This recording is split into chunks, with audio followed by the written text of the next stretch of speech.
തലൈവൻ Thalaivi cinema കണ്ടു. അപ്പോൾ ഈ സിനിമ കണ്ടിട്ട് എൻ്റെ തലയിലെ കിളി പോയിട്ട് നിൽക്കുകയാണ് കേട്ടോ. അമ്മാതിരി ഒരു പടം. ഞാൻ ഈ വർഷം ഇറങ്ങിയ തമിഴ് സിനിമകളിൽ ഏറ്റവും നല്ല സിനിമയായിട്ട് എനിക്ക് മനസ്സിലാക്കാൻ പറ്റിയത് ടൂറിസ്റ്റ് ഫാമിലിയാണ്. അഭിശാന്ത് ജീവിന്ദ് ഡയറക്റ്റ് ചെയ്ത ടൂറിസ്റ്റ് ഫാമിലിയാണ്. അപ്പോൾ ഇതിനേക്കാളൊരു നല്ല സിനിമ ഈ വർഷം ഇറങ്ങില്ല എന്ന് തന്നെയാണ് ഞാൻ വിചാരിച്ചിരുന്നത്. അത്രയ്ക്ക് നല്ലൊരു സിനിമയാണ് ടൂറിസ്റ്റ് ഫാമിലി. പക്ഷേ എൻ്റെ കണക്കുകൂട്ടലുകൾ പാണ്ഡിരാജ് തെറ്റിച്ചിരിക്കുകയാണ്. ഈ തലൈവൻ തലൈവി സിനിമയുടെ ഡയറക്ടറും റൈറ്ററും പാണ്ഡിരാജാണ്. ഒരു ഒന്നൊന്നര കഥയാണ് പുള്ളി എഴുതിയിരിക്കുന്നത്. കഥ എന്ന് പറഞ്ഞാൽ ഇതിൻ്റെ കഥ, തിരക്കഥ, അതേപോലെ ഈ സിനിമയിലെ ഓരോ ഡയലോഗിനും ജീവനുണ്ട്. അതാണ് ഇതിൻ്റെ ഒരു പ്രത്യേകത. ഓരോ ഡയലോഗിനും ജീവനുണ്ട്. എനിക്ക് മനസ്സിലാക്കാൻ പറ്റിയിടത്തോളം ഈ സിനിമയിലെ ഡയലോഗുകൾ ശ്രദ്ധിച്ച് തുടക്കം മുതൽ അവസാനമായിട്ടാണ് ഞാൻ ശ്വാസം വിട്ടതെന്ന് പറയാം. അമ്മാതിരി ഡയലോഗുകളാണ് ഈ സിനിമയ്ക്ക് വേണ്ടി എഴുതിയിരിക്കുന്നത്. കാരണം ഓരോ ഡയലോഗിലും സിനിമയിലെ തമിഴ്നാടിൻ്റെ ആ സംസ്കാരം, തമിഴ്നാട്ടിലെ ആ ഫാമിലികളുടെ സങ്കടം, ദേഷ്യം, പ്രണയം, കോമഡി, ആക്ഷൻ, ഹീറോയിസം എല്ലാം എഴുതാൻ പാണ്ഡിരാജിന് കഴിഞ്ഞിട്ടുണ്ട് എന്നുള്ളതാണ്. അതിശയിപ്പിക്കുന്ന ഒരു കഥാകൃത്താണ് പാണ്ഡിരാജ് എന്ന് ഈ സിനിമ കണ്ടപ്പോൾ അവസാനമായപ്പോഴേക്കും മനസ്സിലായി. ഈ സിനിമയിൽ അവസാനം പേരിട്ട് കഴിഞ്ഞപ്പോൾ തന്നെ ഹാവ് പറഞ്ഞ് ചിരിച്ച് മതിയായിട്ട് ഇറങ്ങാൻ നിൽക്കുമ്പോൾ പേര് ഇടാൻ ആ പേര് അവസാനം എൻ്റെ സ്ക്രീനിൽ വരുമല്ലോ, അതെത്തിയിട്ടും സിനിമ പിന്നെയും ഓടിക്കൊണ്ടിരിക്കുക. അതിനുശേഷം അതേ പഴയ പോലെ തന്നെ വേതാളം മുരുങ്ങ മരത്തിൽ കയറി എന്ന് പറഞ്ഞ പോലെ പഴയ സംഭവങ്ങൾക്ക് തന്നെ കടന്നിട്ട് അതിലൊരു 5 മിനിറ്റിലൊരു ക്ലൈമാക്സ് കൊടുത്തിരിക്കുന്നു. ഗംഭീര റൈറ്റിംഗ് ആണ്. പിന്നെ അതേപോലെ ഡയറക്ഷൻ, ഇദ്ദേഹം നല്ലൊരു ഡയറക്ടറാട്ടോ. കാരണം ഇതിലെ ഓരോ കഥാപാത്രങ്ങളെയും അങ്ങേര് ഉദ്ദേശിച്ച രീതിയിൽ കൊണ്ടുവരണമെങ്കിൽ കുറേ ടേക്ക് പോകേണ്ടി വരും, അത് ഉറപ്പാണ്. കുറേ തവണ വീണ്ടും ഷൂട്ട് ചെയ്യേണ്ടി വന്നിട്ടുണ്ടാവും ഓരോ സീനും. അതിലൊക്കെ ഇദ്ദേഹം നന്നായിട്ട് ശ്രദ്ധിച്ചിട്ടുണ്ട്. ഒരു ഒന്നൊന്നര ഡയറക്ടറും റൈറ്ററുമാണ് പാണ്ഡിരാജ് എന്ന് ഈ സിനിമയിലൂടെ കക്ഷി തെളിയിച്ചിരിക്കുകയാണ്.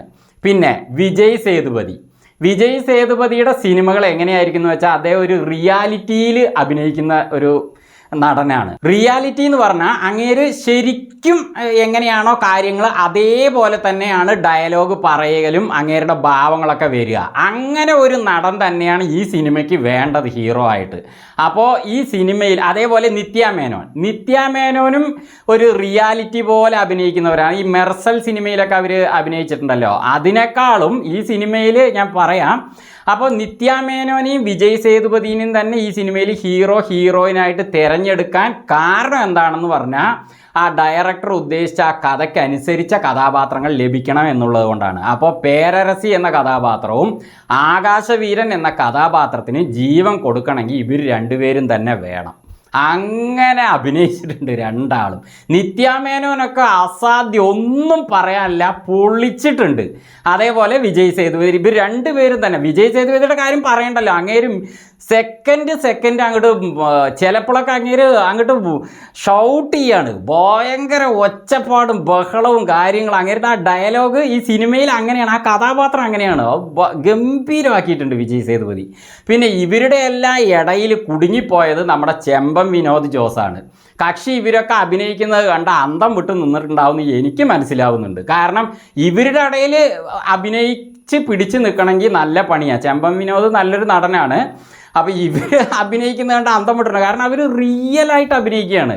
ചെമ്പൻ വിനോദിൻ്റെ ആ കൊടുത്തിരിക്കുന്ന റോളും അദ്ദേഹം നന്നായി ചെയ്തിട്ടുണ്ട്. പക്ഷേ അദ്ദേഹത്തിന് ഇതിൽ ഇവരുടെ അത്രയ്ക്ക് ഒരു സംഭവങ്ങൾ വരുന്നില്ല, എങ്കിലും അങ്ങേരുടെ ഭാഗവും നന്നായി വന്നിട്ടുണ്ട്. പിന്നെ വിജയ് സേതുപതിയുടെ അമ്മയായിട്ട് ഒരു കഥാപാത്രമുണ്ട്.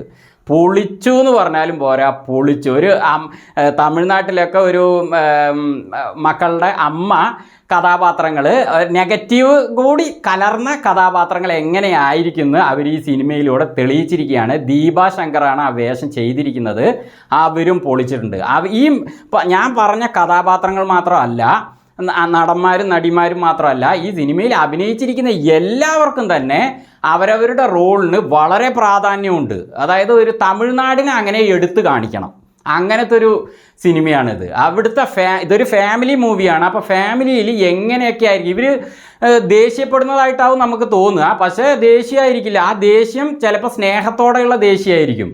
അതേപോലെ ഇവർ വഴക്കടിക്കുന്ന സമയത്ത് അടിപിടിയൊക്കെ കൂടും. അതായത് മാമനാർ മാമിയാർ തമ്മിൽ, അമ്മായിയമ്മ ഇവരൊക്കെ തമ്മിൽ അടിപിടിയൊക്കെ കൂടും. പക്ഷെ അത് നമ്മൾ നോക്കുമ്പോൾ തോന്നും ഇവർ ഭയങ്കരമായ ഒരു മോശം കാര്യമാണ് ചെയ്യുക. പിന്നെ നോക്കിയാൽ എല്ലാവരും വളരെ സ്നേഹത്തിലിരുന്നിട്ട് സംസാരിക്കുന്നുണ്ടാവും. അങ്ങനെ തമിഴ്നാട്ടിൽ എല്ലാവരും അങ്ങനെയാണ് എന്നല്ല കേട്ടോ പറയണത്.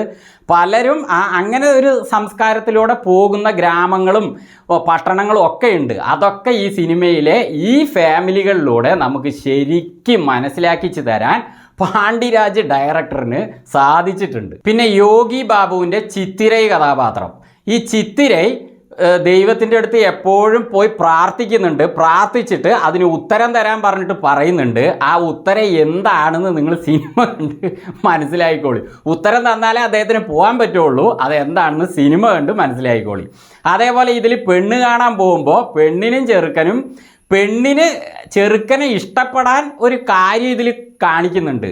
ഭൂലോകത്തെവിടെയും ഈ ഒരു കാര്യത്തിലൂടെ പെണ്ണ് ചെറുക്കനെ ഇഷ്ടപ്പെട്ടതായിട്ട് നമുക്ക് കാണാൻ കഴിയില്ല. പക്ഷേ അതിലും ഒരു റിയാലിറ്റി നമുക്ക് തോന്നിപ്പിക്കുന്ന രീതിയിലാണ് ആ സിനിമയിൽ ആ കാര്യവും കാണിച്ചിരിക്കുന്നത്. അത് എന്താണെന്ന് നിങ്ങൾ കണ്ട് മനസ്സിലാക്കുക. അതിൽ തന്നെ കുറേ സംഭവങ്ങൾ കാണിക്കുന്നുണ്ട്. ആകാശവീരൻ ചെയ്യുന്ന കാര്യങ്ങൾ, കുറേ സംഭവങ്ങൾ അദ്ദേഹം കാണിക്കുന്നുണ്ട്. അത് കാണുമ്പോൾ നമുക്കും അദ്ദേഹം ചെയ്യുന്ന സംഭവം വേണം എന്ന് തോന്നിപ്പോവും. ആ രീതിയിലുള്ള സാധനങ്ങളാണ് അദ്ദേഹം ചെയ്യുന്നത്. അപ്പോൾ സിനിമ ഒരു 1.5 സിനിമയാണ്. ധൈര്യമായി ടിക്കറ്റ് എടുക്കാം. ഈ വർഷം ഇറങ്ങിയ തമിഴ് സിനിമകളിൽ ടൂറിസ്റ്റ് ഫാമിലി പോലെ തന്നെ ഒരു പൊളി സാധനം തന്നെയാണ് തലൈവൻ തലൈവി. സിനിമയിൽ ഇടയ്ക്കിടയ്ക്ക് ഓരോ ഹീറോയിസം കാണിക്കാനുണ്ട്. ഹീറോയ്ക്കും മറ്റു കഥാപാത്രങ്ങൾക്കൊക്കെ തന്നെ കാണിക്കാനുണ്ട്.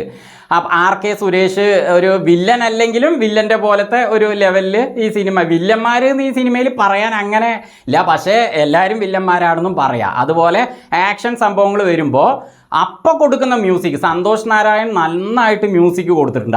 അവിടെ ഹീറോയിസം വരുന്ന സമയത്ത് നല്ല മ്യൂസിക് കൊടുത്തിട്ടുണ്ട്. പിന്നെ ആക്ഷനും ഉണ്ട്, അത്യാവശ്യം ആക്ഷനൊക്കെ ഈ സിനിമയിലുണ്ട്. അപ്പോൾ ഫാമിലി ബന്ധങ്ങൾക്ക് നിങ്ങൾ വില കൽപ്പിക്കുന്നവരാണെങ്കിൽ, അതേപോലെ ആക്ഷൻ, കോമഡി, സെൻറ്റിമെൻറ്റ്സ് അങ്ങനെയുള്ള കാര്യങ്ങളൊക്കെ ഇഷ്ടപ്പെടുന്നവരാണെങ്കിൽ എൻ്റെ അഭിപ്രായത്തിൽ നിങ്ങൾക്ക് ധൈര്യമായിട്ട് ഫാമിലിയായിട്ട് പോയി ടിക്കറ്റ് എടുത്ത് കാണേണ്ട സിനിമ തന്നെയാണ് തലൈവൻ തലൈവി.